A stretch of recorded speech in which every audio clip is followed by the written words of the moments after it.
All right, one big screen.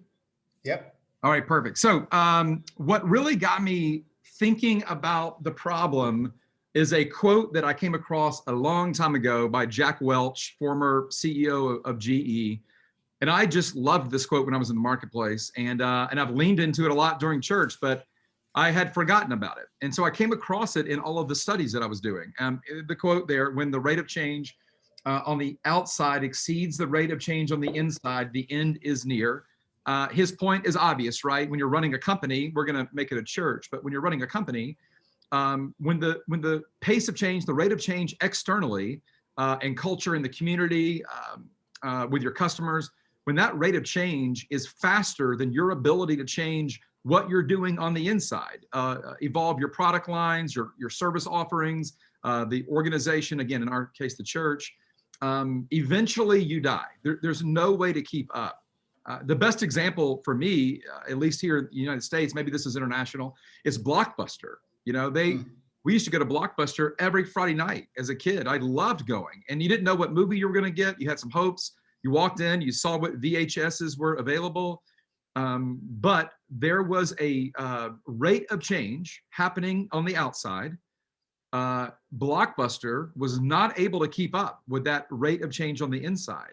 What's interesting about Blockbuster, I think, in this paradigm is they tried to change. They moved away from just having VHS to DVDs, then to Blu-ray.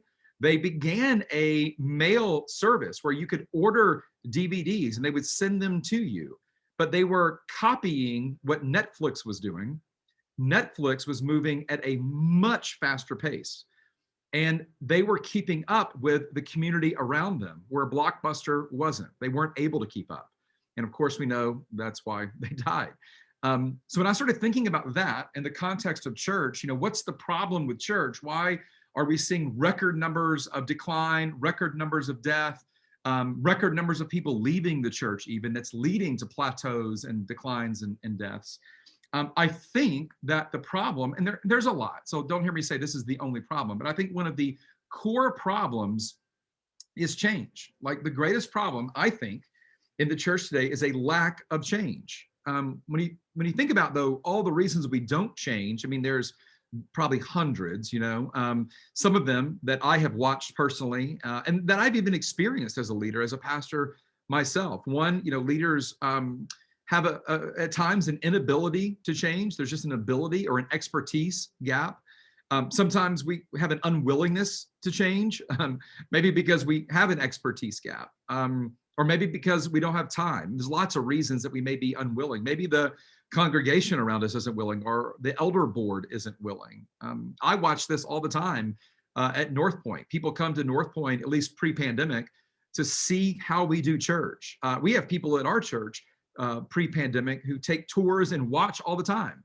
And what they want to do is go home and change their church to be more like us. But what they realize is seeing what could be is drastically different than going home and making it be. And so that gap is a real problem. Sometimes it's bad theology. I mean, we're all maybe guilty of this at times. You know, we know that, you know, God is never changing. And I think we accidentally begin to maybe believe that we shouldn't be either. But that's not true. And the reason is because I think sometimes we confuse methods and our mission. They're not the same, right? Our mission really is never changing. God gave it to us, but our methodology, our model, our strategy has to be constantly, you know, changing. So to even take that Jack Welch quote and kind of apply it to the church, you know, when the pace of change around your church exceeds the pace of change inside your church, the best days of your church are now behind your church. There's really no other way around that. Now, if I could amplify the problem for a minute, there's an ancient Greek philosopher, Heraclitus, who said this, and it's true now as much as it was 500 BC. The only constant in life is change. So everything is always changing. And here's where it gets a lot more difficult for us. Everything is always changing. In our communities, in our countries, in our world, it is never stagnant. Nothing is stagnant. Everything is always changing, which means that we have to always be changing as well. Now, sometimes those changes are very small changes. Sometimes pandemics come along and accelerate the need for change by 5 or maybe 10 years. But the reality is, pandemic or not, everything around us is always evolving, always changing. And so we, as churches, we have really one of two choices. We continue to change with the times, or we don't, and we get left behind. So, where does that kind of leave us as a church? Well, it leaves us in a pretty predictable place, right? Only churches that are capable of change can thrive in an ever-changing world. I think this is why the decline and death rate of churches is increasing so rapidly. I think we don't manage change well. We don't understand the need for change, and we just don't know how to do it effectively. I wish it was as easy as just telling church leaders, "Hey, go change what needs to be changed." My guess is, you guys are all incredible leaders. You probably have a list of things, maybe 10 or 20 deep, that need to change, areas that need to be better, but it's difficult to do that. And sometimes we use the word resistance, that we resist change. And I think that's fair. I think we do resist change. We'll talk more about this in a minute. But I think there are 3 things that make us as leaders kind of resist leading change. There's a lot more. These are my top 3. The first one is unknown. There are so many unknowns in change, and we avoid things that we don't know or don't understand, primarily because we like to be comfortable, right? We don't kind of lead out into things that are uncomfortable. And as leaders, this is a big one, we think we should know the answer to every problem. So when we need to change, we think that we will change once we decide exactly where we need to change to. But the reality, we're going to see this in a minute, we rarely know all the details of the solution until we begin solving the problem. But we don't know that. And so the unknowns keep us from, moving forward. Like, one of the biggest mistakes here is that leaders believe, and I kind of said this earlier, having the solution is the first step to beginning to address the problem. The first step to addressing a problem is stepping out of what you know and leaning into what you don't know. But we don't know that. And it keeps us from leading change. It keeps us kind of resisting it. The next one is time. I think the biggest issue with time is, as leaders, I think this is worse for us as church leaders than marketplace leaders. We equate 2 words a lot. We equate leadership and management, but they are not the same thing. Management is all the activities that keep the organization going. Leadership is all of the kind of creative, innovative, beginning, starting, fixing endeavors. When you think about kind of any church or any organization, it always starts with a person who has a good idea. That good idea, though, needs to be organized, needs to have some order so that it can be predictable and it can be scalable. But the minute we bring order to an idea, we create the need for management. And the more that we manage something, the less we're able to lead towards something else. And when you think about our churches, think about how the rhythm of our church creates such a need for management. I won't make you answer this out loud, but if you had a pie chart and you were to take one slice of the pie, what percentage of that pie is actually leadership, not just management? Here comes Sunday. We have a P&L and a balance sheet. We need to deal with our budget. We need to work with some people. We need to manage our one-on-ones. Those are all really important activities, but they're management activities. And change requires leadership. In fact, change is what makes leadership necessary, but we don't have much time for it because we're so busy managing. Last one, complexity. And this, I'm going to show you a framework for this in a minute, but complexity is a huge issue. Leading change is an incredibly complex endeavor. And the reason is because change touches every area or aspect of the organization, or in our case, the church. It's the people, it's the processes, it's everything that we do. Change is going to affect everything. And so kind of the big mistake we make is, as leaders, we plan kind of steps of change, but we don't fully consider how it will affect the people who are going to experience the change and who are going to have to lead some of the aspects of the change. When we miss that, we mess the change up completely. So everybody with me? Let me get into some application of this. That's a bunch of setup, but I think it's important. When we think about how to lead lasting change, there are three components that we have to understand to make the change stick. There's a path element, there's a process element, and there's a people element. So let me show you each of those kind of individually, and then we'll put it all together at the end. Here's the path element. Oftentimes leaders change things and things end up looking different, but just because something is different doesn't mean that anything has really changed. What we often end up doing when we lead change is having some things functioning differently, but really there's nothing culturally different. No behaviors and norms and values have changed. And so the change doesn't last. It ends up, just being temporary. The reason is because, at least initially, we don't understand how change flows. There's a true path to change, and that's what this graph kind of represents. If you can look at the graph, I'm going to go through it kind of quickly, but I'll send you stuff on this so you can read about it later. But if you want to, or you can just delete it. Every change that ends up being successful and lasts runs through this graph, every single one. Now, as leaders, I think you may be able to see my mouse here. As leaders, we think that as things get kind of bad, going downhill, but we're real comfortable in the descent. And so we don't like to change anything that's comfortable, but we know we need to. We think that if we just have a compelling enough vision, we can go from right here all the way over to here, boom, done, like a straight line. But that is never how change actually happens. Change, no matter how big or small, whether it's a personal change we're making or an organizational, it doesn't matter. All successful change flows through this path. We go from being comfortable but declining. When we start making change, everything gets worse before it gets better. So we start going downhill even more. And that's the slippery slope of frustration, because it is frustrating to begin making change and things start getting worse first. But we have to allow that to happen if we want to experience lasting change.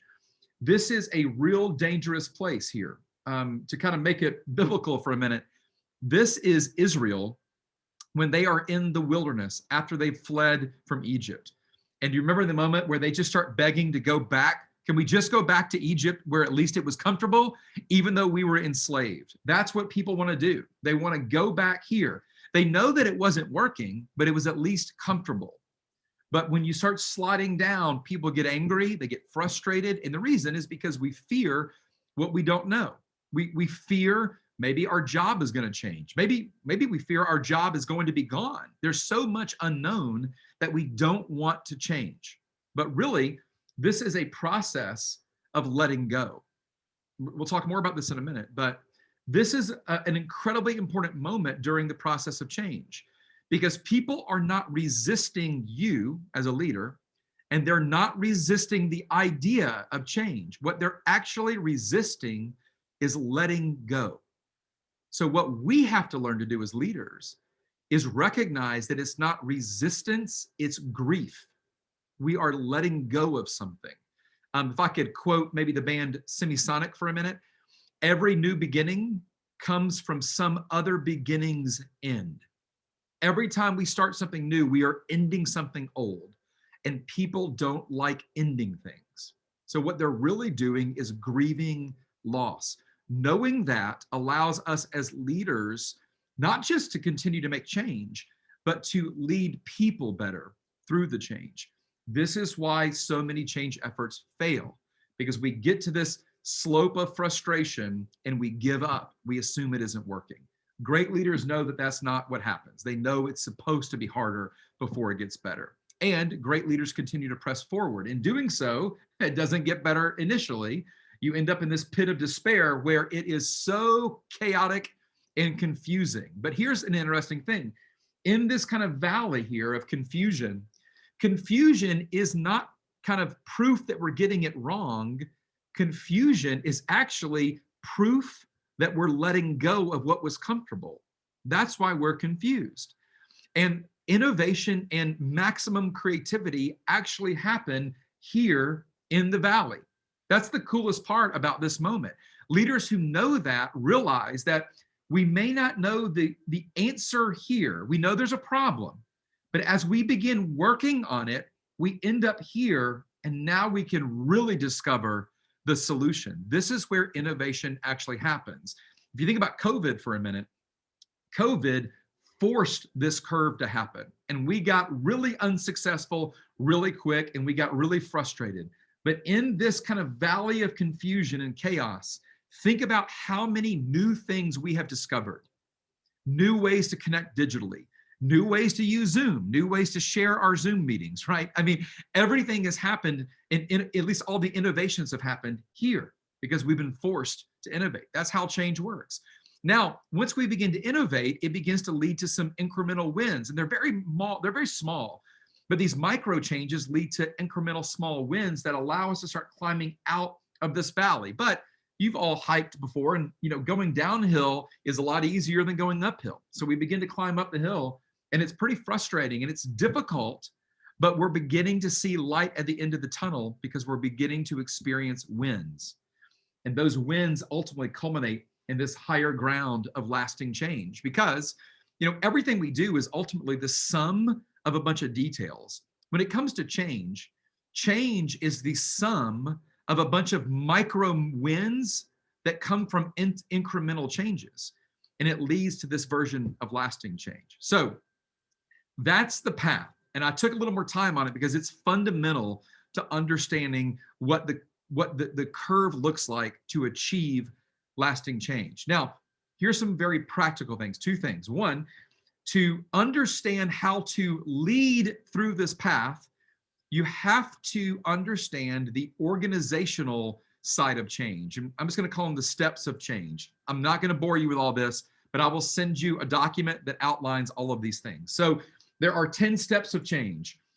This is really a synthesis of multiple frameworks, Kotter's 8 steps, the McKinsey model. There's lots of change models, and they don't all flow exactly in order like this, but all of these steps have to be done for lasting change to happen. Of course, it begins by actually examining the reality, not making excuses for what's happening, but how bad is it really?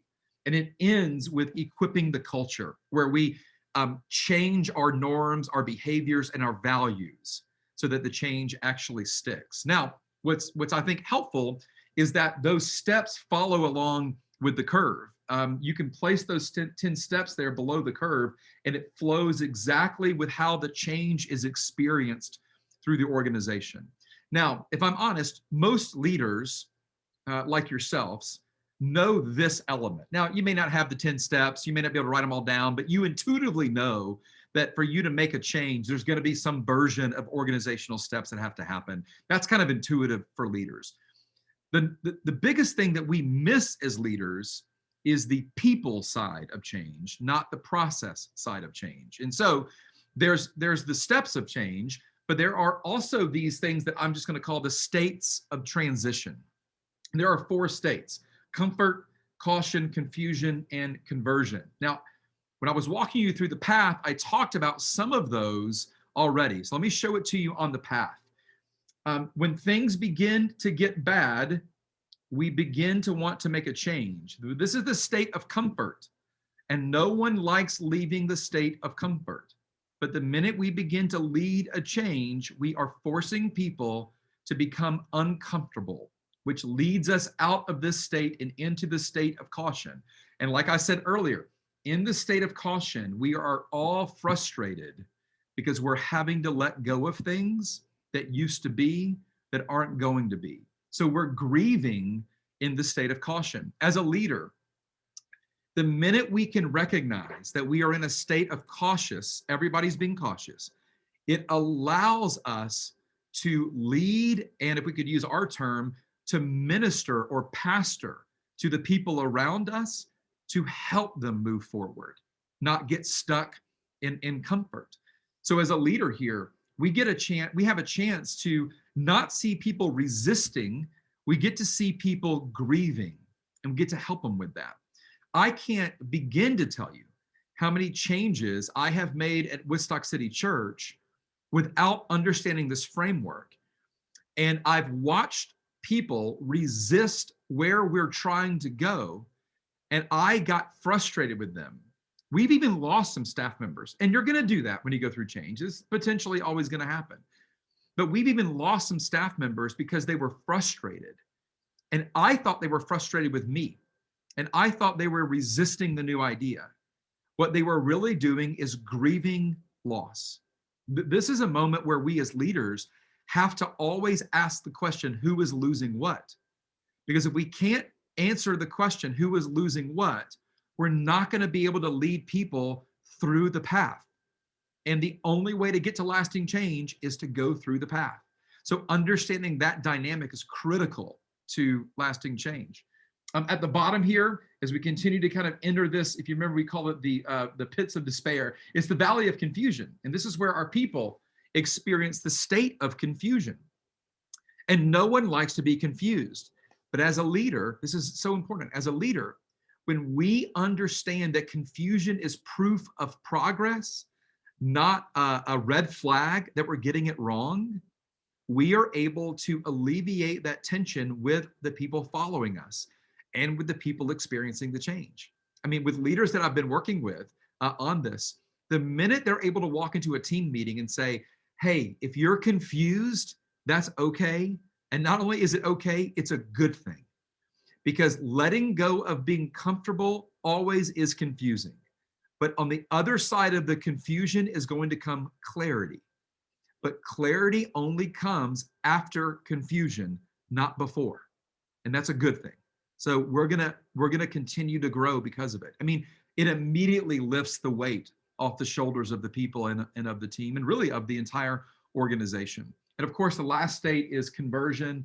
That's really where the culture gets involved. And culture is nothing other than people and their behaviors and norms and the values. And so when we can instill these new norms and behaviors and values into the organization, it allows us to experience lasting change, not just kind of a new way of doing something, or everything is different, but nothing's really that different. We just are acting a little different. That's where culture gets involved. So, quick wrap up. The company that I've kind of started where I'm helping churches, it's called Transformation Solutions, but I've been doing this for a long time. I just decided to make it a little more official. But leading lasting change requires two real things: capability and availability. And both of those are hard for us as church leaders. The expertise of change is difficult because it's so complex. But the bigger issue, I think, is availability, because we have so much time dedicated to management because we work in such a cyclical industry. I mean, for me, every 7 days, here comes Sunday. But for a lot of churches, if you have Wednesday or Sunday night, I mean, the cycle is even shorter. So it's impossible to work on it when you are constantly working in it. And so the phrase I kind of use with people a lot is, at least this is what I do. I just help churches discern what needs to change, and I help coach pastors through that challenge of change. So